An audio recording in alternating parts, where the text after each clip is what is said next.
Hola, buenas tardes. Mi nombre es Fabiola Morales Rangel. Les voy a hablar de los procesos cognitivos y sus síndromes. Para empezar, podemos ver que tenemos la percepción, la motricidad, la memoria y el aprendizaje, el lenguaje, la atención y las funciones ejecutivas. A continuación les diré cada uno de los síndromes o patologías que se pueden dar en los procesos cognitivos. Tenemos en el trastorno de la percepción. Existen varios, bueno, principalmente como percepción podemos entender que es un sistema sensorial el cual permite la entrada de información a través del entorno, a través del tacto y la motricidad, que sería la capacidad del sistema nervioso para la realización de movimientos adecuados. Tenemos que la percepción y sus praxias y los síndromes neurológicos que se presentan a partir del daño cerebral que afectan tales funciones. Y una de ellas son la nocia, que es el proceso de reconocimiento y el resultado de funciones integradoras. Y la agnosia, que son sus alteraciones. Y son la capacidad de reconocer un estímulo aprendido previamente y atribuirle el significado, lo cual se produce a consecuencia de una lesión o disfunción cerebral que ocurren principalmente en los casos de lesión temporal y occipital.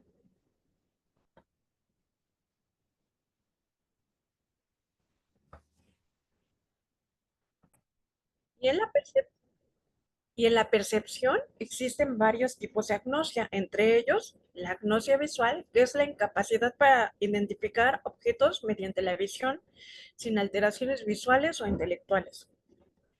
La agnosia auditiva, que es la dificultad para reconocer sonidos a consecuencia de una lesión o disfunción cerebral. En la diferenciación de la agnosia auditiva con la sordera cortical, es el paciente que pierde la audición a consecuencia de una lesión en áreas auditivas primarias, en la corteza temporal, donde literalmente los sujetos se muestran sordos. Y el agnosia táctil, que sería una alteración selectiva del proceso del reconocimiento de los objetos por medio del tacto. No hay sensibilidad ni capacidad de distinguir los objetos por medio del tacto.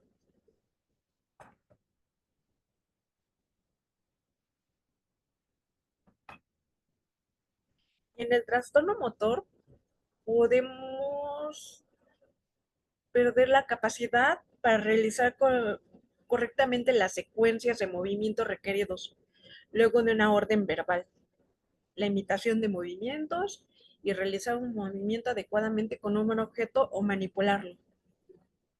Hay dos tipos de apraxias, la motora y la espacial. La motora son fallas que se relacionan con la capacidad de idear la sucesión lógica de movimientos. Esta se divide en dos: ideatoria, que es la incapacidad para llevar a cabo el orden adecuado en las tareas complejas aprendidas. Por ejemplo, lavarse los dientes o ponerse los zapatos, ponerse la ropa, peinarse. La ideomotora es la incapacidad de llevar a cabo una tarea aprendida de manera voluntaria cuando se dan los objetos necesarios. Por ejemplo, si se le da un lápiz, la persona puede tratar de usarlo como atornillador.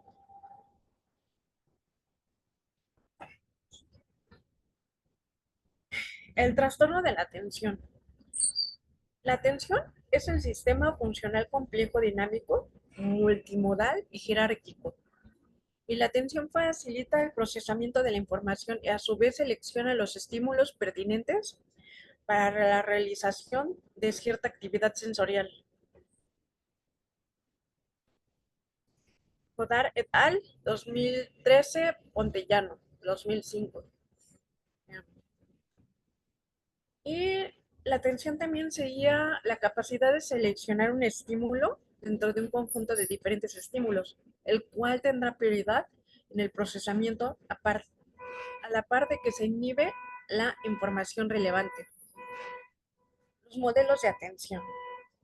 La atención focalizada, la atención sostenida, la atención selectiva, la atención alternativa y la atención dividida.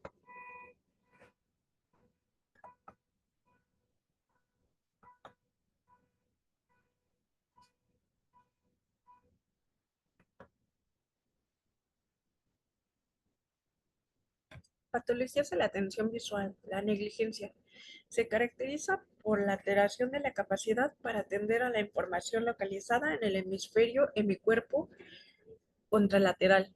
La negligencia son las personas que se comportan como si su lado izquierdo no existiera, porque ignoran objetos o personas o partes del lado de izquierdo, del lado izquierdo. Y también tenemos alteraciones en la atención, como son hipoprosexia, que sería una atención disminuida.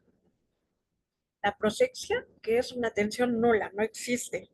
Y la hipoprosexia, que es la capacidad aumentada de poner atención. O sea, hay sobrefoco. En la memoria de aprendizaje, la memoria es un conjunto de...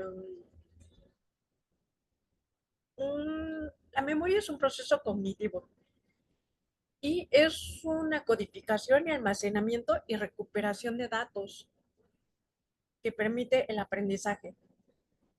Podemos hablar de la memoria a largo plazo. Es explícita y consciente, integrada por memoria episódica respecto a datos personales. La a corto plazo, que es un procesamiento transitorio de información sensitiva, motora o cognitiva reciente. La memoria inmediata, que es un procesamiento de estímulos perceptivos. Ahora vamos con las patologías de la memoria.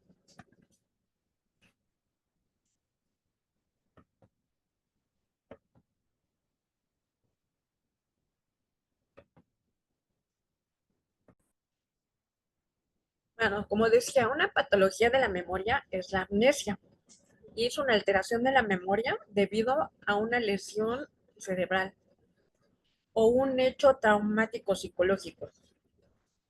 Las amnesias se dividen en dos, las amnesias transitorias, que se recuperan en horas, días o semanas, o al evocar alguna situación vuelve el recuerdo. Y la amnesia permanente, que es la pérdida de memoria por lesión cerebral irreversible. Hola. También tenemos otro proceso cognitivo, que es el lenguaje, que es oral y escrito. Y es una representación simbólica que por medio de la combinación principalmente de sonidos permiten la comunicación. El lenguaje es diferente al habla. Bueno, tenemos los trastornos del lenguaje. Uno es la afasia, que se define como la pérdida total o parcial de procesos complejos responsables de la interpretación y formulación de los símbolos del lenguaje.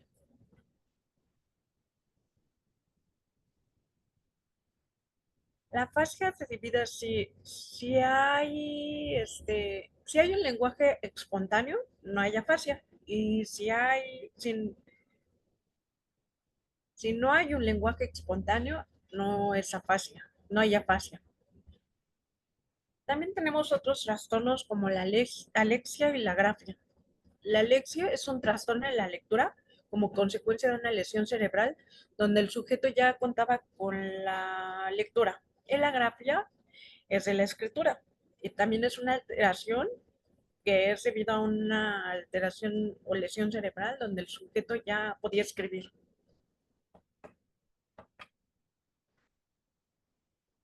Y por último tenemos las funciones ejecutivas, que es el conjunto de procesos necesarios para la formulación de metas, planeación y ejecución de tareas de forma efectiva.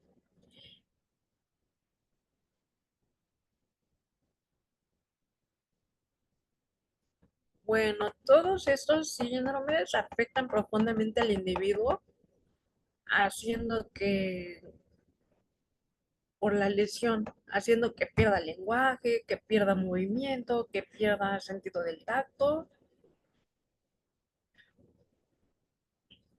no haciendo que la vida sea un poco más difícil, porque las funciones cognitivas son procesos que todos los humanos tenemos por naturaleza. Gracias.